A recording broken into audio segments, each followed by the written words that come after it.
नमस्कार। आज अनफिल्टर्ड अक्षय में बात होगी एक ऐसे टॉपिक पे जो अमेरिका के साथ चल रही टैरिफ वॉर से भी ज़्यादा इम्पोर्टेंट है। एक ऐसा मुद्दा जिसको गंभीरता से लेना होगा क्योंकि यह हमारे फ्यूचर के लिए एक रेड अलर्ट है। जी हाँ, आज का हमारा टॉपिक है डिस्ट्रक्शंस ऑफ हिमालयन रीजन।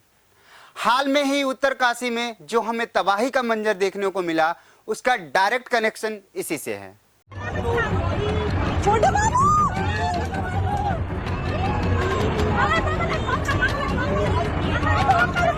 मामा चलेगा सेब लगा मामा चलेगा।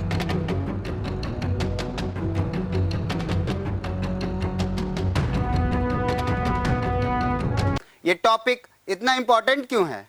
डिस्ट्रक्शंस के क्या रीजन है? इंडिया के कुछ स्टेट्स के लिए ये गंभीर समस्या क्यों है? समझेंगे सारी चीजें आज की वीडियो में। सबसे पहले समझते हैं ये जो हिमालयन रीजन का फॉर्मेशन कैसे हुआ। बहुत पहले एक बड़ा सुपर कॉन्टिनेंट था जिसे पेंगिया कहते थे। ये दो पार्ट्स में डिवाइड हुआ, लॉरेशिया और गोंडवाना। इंडिया उस वक्त गोंडवाना का हिस्सा था। लगभग 14.5 सेंटीमीटर पर ईयर की स्पीड से इंडियन प्लेट नॉर्थ की तरफ मूव करने लगी। इसके सामने यूरेशियन प्लेट थी जो एशिया का हिस्सा है। लगभग 5 करोड़ साल पहले इंडियन प्लेट और यूरेशियन प्लेट आपस में टकरा गए। यह टकराव एकदम तेज ट्रेन एक्सीडेंट जैसा था जिसमें दोनों प्लेट्स कंप्रेस हो गई। दोनों प्लेट्स के बीच एक समुद्र था जिसे तीथियस सी कहते थे। जब प्लेट्स टकराए तो तीथियस सी के नीचे जमा हुए सेडिमेंट्स, मिट्टी, पत्थर ऊपर उठ गए। ये ही सेडिमेंट्स कंप्रेस होके हिमालयन के पहाड़ बन गए। आज भी हिमालय यंग माउंटेन्स हैं, इसलिए यहाँ ज़्यादा अर्थक्वेक्स और लैंडस्लाइड्स होते हैं। अब बात करते हैं इंडिया के कौन कौन से स्टेट्स हिमालयन रीजन्स में आते हैं। हिमालयन रीजन इंडिया के नॉर्दर्न और नॉर्थ ईस्टर्न स्टेट्स में स्प्रेड हैं। इन स्टेट्स को दो कैटेगरीज में समझा जा सकता है। नॉर्दर्न हिमालयन स्टेट्स जिसमें जम्मू कश्मीर, लद्दाख, हिमाचल प्रदेश, उत्तराखंड आते हैं। नॉर्थ ईस्टर्न हिमालयन स्टेट्स जिसमें सिक्किम, अरुणाचल प्रदेश, नागालैंड, मणिपुर, मेघालय शामिल हैं। मतलब total 11 states plus 2 union territories directly Himalayan regions के अंडर आते हैं। हिमालयन रीजन्स के सभी स्टेट्स डेंजर में होते हैं क्योंकि हिमालय अभी भी यंग माउंटेन्स हैं और यहाँ earthquakes, landslides, floods, glaciers melt, cloud burst common हैं। लेकिन कुछ ऐसे स्टेट्स हैं जो कि ज़्यादा हाई रिस्क जोन में आते हैं।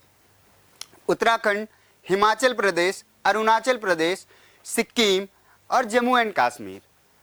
जब हम इन स्टेट्स के बारे में बात करते हैं तो हमारे सामने केदारनाथ के 2013 में आई जल प्रलय, हिमाचल प्रदेश में मॉनसून के महीने में लैंडस्लाइड, अरुणाचल प्रदेश और सिक्किम के अर्थक्वेक्स और कुछ दिन पहले उत्तराखंड में आई उत्तरकाशी में क्लाउड बर्स्ट की वजह से आई तबाही, जिससे सैकड़ों की संख्या में लोग मारे गए। बहुत सारे घर तबाह हो गए। पूरा जनजीवन अस्त व्यस्त हो गया।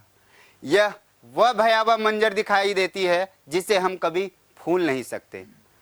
अब बात करते हैं डिस्ट्रक्शंस के रीजन क्या हैं। हिमालयन रीजन में डिस्ट्रक्शन के मेनली 2 रीजन्स हैं, एक नेचुरल रीजन्स और दूसरा ह्यूमन मेड रीजन्स। हिमालय एक यंग माउंटेन्स है, मतलब कि हिमालय अभी भी ग्रोइंग माउंटेन्स हैं, इसलिए ये कमज़ोर होते हैं। इसकी वजह से अर्थक्वेक्स और एक बात और, हिमालयन सेस्मिक जोन 4 और 5 में आता है। यहाँ ज़्यादातर अर्थक्वेक्स आते रहते हैं। स्टीप स्लोप्स और लूज रॉक्स के वजह से जरा से बारिश में भी लैंडस्लाइड्स हो जाते हैं। जब ग्लेशियर्स पिघलते हैं तो लेक बनती है जो टूट के नीचे के एरिया को बहा देती है। सडनली ज़्यादा बारिश होने से फ्लड्स और लैंडस्लाइड्स हो जाते हैं। अब समझते हैं ह्यूमन मेड रीजन्स। इनमें शामिल है डिफॉरेस्टेशन, मतलब जंगल काटने से सॉइल वीक हो जाती है और लैंडस्लाइड्स बढ़ जाते हैं। दूसरा, over constructions and tourism pressure, जैसे कि होटल्स, रोड्स, टनल्स, डैम्स बनाने से माउंटेन की स्टेबिलिटी टूट रही है, जैसे Joshimath sinking, hydro power projects and dams. नदियों पे ज़्यादा डैम्स बन रहे हैं, जिसकी वजह से इकोलॉजिकल बैलेंस बिगड़ रही है। माइनिंग एंड क्वेरिंग, ज़्यादा माइनिंग करने से पहाड़ की स्ट्रेंथ को कम हो जाती है। एक मुख्य कारण है क्लाइमेट चेंज। ग्लोबल वार्मिंग की वजह से ग्लेशियर्स तेजी से पिघल रहे हैं, फ्लड्स और जीएलएफएस बढ़ रहे हैं। अनप्लैन्ड अर्बनाइजेशंस भी एक रीज़न है। हिल टाउन्स लाइक शिमला, मनाली, मसूरी, गैंगटॉक में पॉपुलेशंस ज़्यादा हो गई है। इंफ्रास्ट्रक्चर प्रेशर बहुत बढ़ गया है। अब बात करते हैं रिपोर्ट्स और सर्वेज क्या कहते हैं। स्टेट्स ऑफ इंडियन इन्वायरमेंट की एक 2024 की रिपोर्ट के अनुसार भारत में 2013 से 2022 के दौरान 44% डिजास्टर्स हिमालयन रीजन्स में हुए हैं, जिनमें फ्लड्स, लैंडस्लाइड्स और थंडरस्टॉर्म्स सबसे प्रमुख थे। डाउन टू अर्थ एनालिसिस के मुताबिक 1900 से लेकर 2022 के पीरियड में टोटल 687 डिजास्टर्स हुए, जिनमें में से 240 हिमालय में हुए, जिसमें फ्लड्स सबसे अधिक थे। उसके बाद लैंडस्लाइड्स, एक्सट्रीम टेम्परेचर और अर्थक्वेक शामिल थे। टेलीग्राफ इंडिया के एक रिपोर्ट के अनुसार एक कोलैबोरेटिव स्टडी इंडिया, स्विट्जरलैंड और यूएसए ने ये अनकवर किया है कि 85,000 किलोमीटर रोडवेज और 3,60,000 बिल्डिंग्स हिमालय में लैंडस्लाइड या एक्सपोजर के शिकार हुए हैं। अप्रॉक्स 1770 ग्लेशियर लेक्स हैं जो जीएलएफएस, ग्लेशियल लेक आउटबर्स्ट फ्लड्स के ट्रिगर कर सकते हैं। सेंट्रल वाटर कमीशन 2024 के रिपोर्ट के अनुसार 2011 से 2024 के दौरान इंडिया में ग्लेशियल लेक्स के सरफेस एरिया 33.7% बढ़ गया है और ट्रांस बाउंड्री हिमालयन रीजन में ये बढ़ोतरी 10.8% है। पार्टिकुलरली लद्दाख, हिमाचल प्रदेश, उत्तराखंड, सिक्किम, अरुणाचल प्रदेश में हाई रिस्क ग्रोथ है। University of Hamburg and JNU study ने भी बताया कि ग्लेशियल लेक्स की संख्या 9.3% और उनके एरिया में 10% की वृद्धि हुई है। गंगा बेसिन में स्पेसिफिक ग्रोथ सबसे तेज रही है, 22% के आसपास। RMSI सर्वे ने हाईलाइट किया है कि अरुणाचल प्रदेश, सिक्किम, हिमाचल प्रदेश और उत्तराखंड लैंडस्लाइड प्रोन स्टेट्स हैं। 2022 से 2023 के दौरान हिमाचल में 150 प्लस और उत्तराखंड में 70 प्लस लैंडस्लाइड रिलेटेड डेथ्स हुए हैं। टूरिज्म, इंफ्रास्ट्रक्चर एक्सपेंशन और हाइड्रो इलेक्ट्रिक प्रोजेक्ट ने जमीन की स्टेबिलिटी और स्लोप्स को अफेक्ट किया है। IIT जम्मू लेड स्टडी ने Karakoram region, specifically Hunza valley में रिकॉर्डेड किया है कि आखिरी 4 दशकों में हिमालयन रीजन में सबसे ज़्यादा GLF events average means 1.3 per year हुए हैं। इससे रिस्क जीवन और इंफ्रास्ट्रक्चर के लिए बहुत ही खतरनाक साबित हुआ है।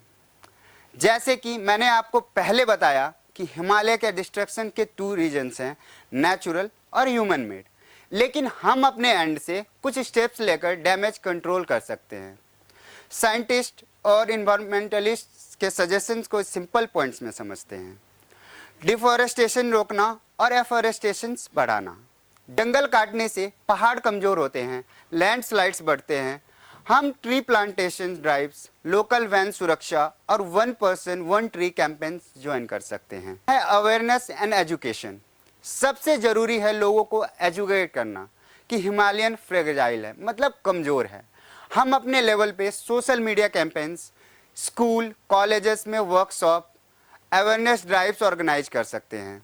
अगर हम अपने एंड से ट्रीज लगाएं, प्लास्टिक और पोल्यूशंस कम करें, टूरिज्म रिस्पॉन्सिबिलिटी करें, क्लाइमेट फ्रेंडली लाइफस्टाइल अडॉप्ट करें और अवेयरनेस फैलाएं, तो हिमालय के डिस्ट्रक्शन स्लो किया जा सकता है। मिलते हैं अगली वीडियो में किसी और टॉपिक पे। वीडियो अच्छी लगी हो तो लाइक, शेयर एंड कमेंट जरूर करें, साथ ही साथ चैनल को सब्सक्राइब करें। Thank you.